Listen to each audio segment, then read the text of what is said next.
Welcome, my top 10 people I would trust with my last slice of pizza. Please remember this is not financial advice. Bitcoin closed red yesterday. Today it tagged the 50-day EMA and then retested last week's open along with the 21-day EMA.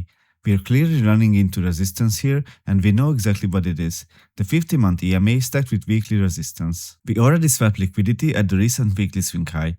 The next week liquidity pool sits quite a bit higher. So if Bitcoin can break out this week, make fresh weekly highs, and start printing higher closes, we have a realistic shot at pushing towards $67,000. Liquidity pools sit at 67k above, 60k and 57k below. That said, I'm not a big fan of the current price action. It feels unstable, like it could roll over at any moment. The structure looks like a rising wedge that also resembles a bull flag.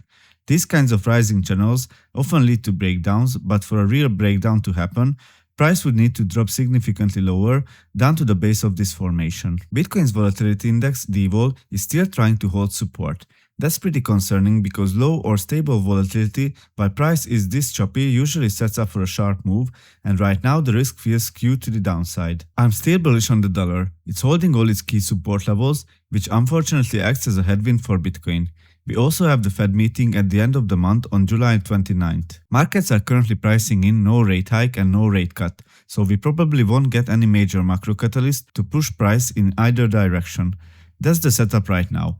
Choppy price action with resistance overhead and a strong dollar in the background. And that's why I posted on X. The long-term holder profit to volatility ratio still hasn't entered the buying zone.